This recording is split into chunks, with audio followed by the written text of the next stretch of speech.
Omicron s'invite pour Noël. La vague du dernier variant du Covid-19 déferle dans toute l'Europe. En Pologne, les anti-vax continuent d'avoir le vent en poupe. Reportage chez ceux qui ralentissent la campagne de vaccination.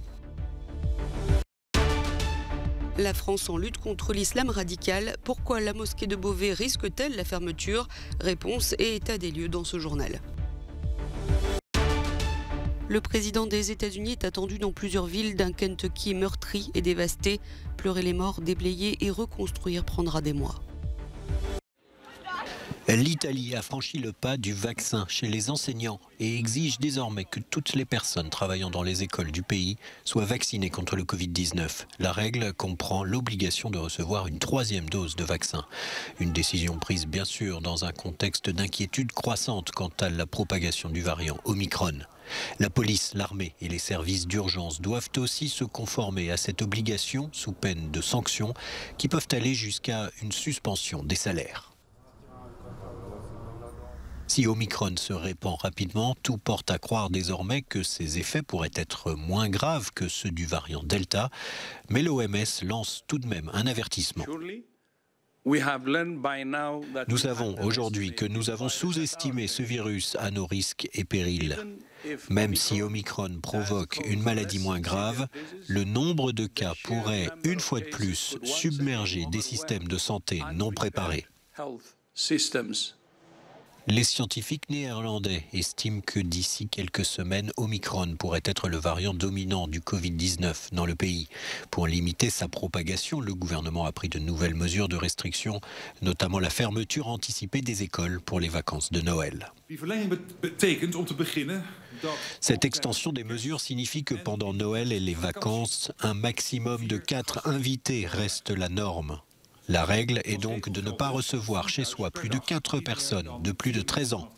Il n'y aura pas d'exception pour Noël et le Nouvel An. La vague d'Omicron déferle sur toute l'Europe et l'Écosse ne fait pas exception. Les familles sont invitées à limiter leur rassemblement de Noël. Pour la 2e année de suite, les fêtes de fin d'année risquent fort d'être en demi-teinte.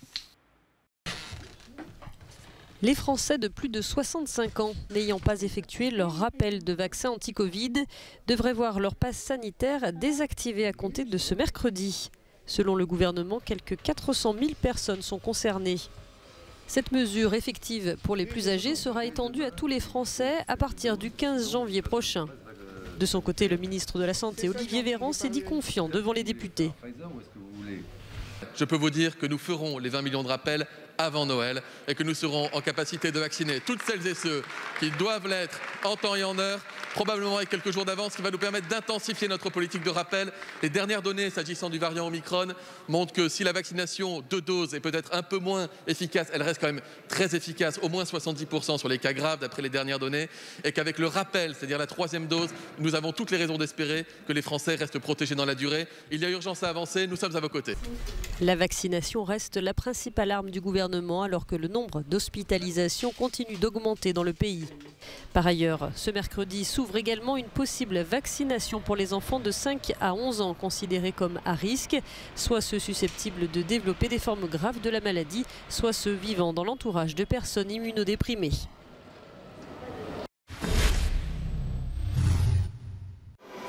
Ce n'est pas la grande affluence dans les centres de vaccination en Pologne. Les autorités du pays font face à une certaine résistance de la population face au vaccin contre le Covid-19.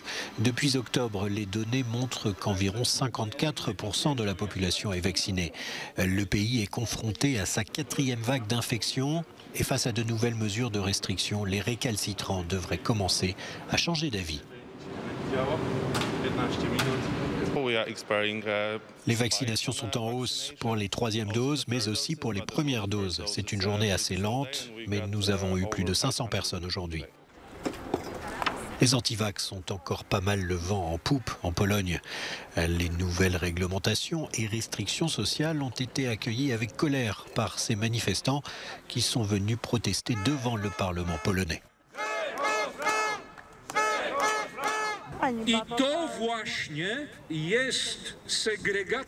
Et voilà ce qu'est la ségrégation sanitaire, c'est-à-dire la discrimination par la ségrégation. Le gouvernement a décidé qu'il tiendrait les employeurs pour responsables et qu'il leur imposerait l'obligation de faire respecter ce nouvel apartheid. Les manifestants s'opposent à l'idée d'être obligés de montrer patte blanche. Le système qui existe actuellement en Autriche, au Canada et en Australie et qui a fait descendre des millions de personnes dans la rue est sur le point d'entrer en vigueur ici en Pologne.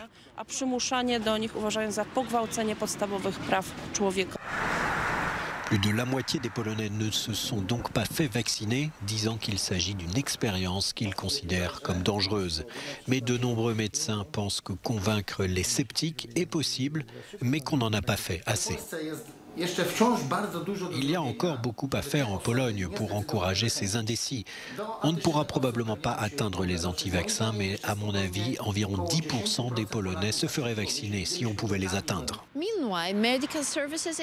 Les services médicaux en Chine déplorent une première infection au variant Omicron. La personne infectée serait un citoyen polonais venu de Varsovie. Or, jusqu'à présent, la Pologne n'a officiellement détecté aucun cas du nouveau variant dans le pays. Magdalena Hodownik for Euronews from Warsaw. En France, la grande mosquée de Beauvais n'est pas encore ouverte, qu'elle est déjà fermée.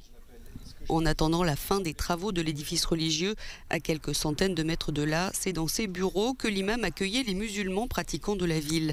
Mais ces prêches ont été dénoncés et rapportés en plus haut lieu.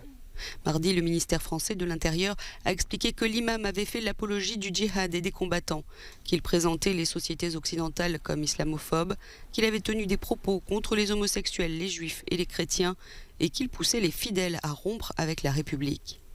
L'association qui gère la mosquée de Beauvais assure que l'imam a depuis été suspendu. Mais dans une France en lutte contre l'islam radical, il n'est pas étonnant de voir que la procédure de fermeture temporaire a été enclenchée. Elle pourrait durer de 10 jours à 6 mois. Fin octobre, c'est la mosquée d'Allonne, près du Mans, dans la Sarthe, qui a été fermée 6 mois pour apologie du terrorisme.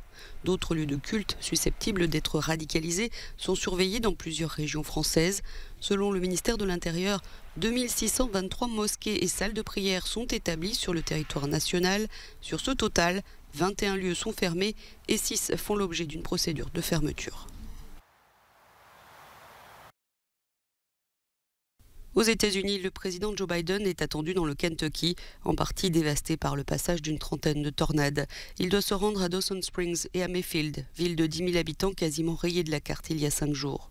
Alors que les sauveteurs recherchent encore des victimes, les équipes de déblaiement sont à l'œuvre et la tâche est herculéenne, affirment les autorités, l'étendue des dégâts indescriptible. Dans ce qui était autrefois un lotissement dans la ville de Bowling Green, les survivants pleurent la mort de 14 de leurs voisins, dont 7 jeunes.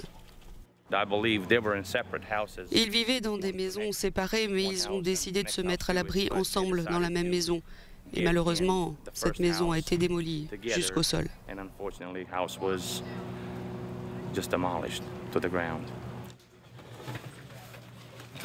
Les autorités ont prévenu les habitants du Kentucky qu'ils devaient se préparer à être privés d'électricité et même d'eau courante pendant un certain temps, alors que les températures descendent en ce moment en dessous de 0 la nuit.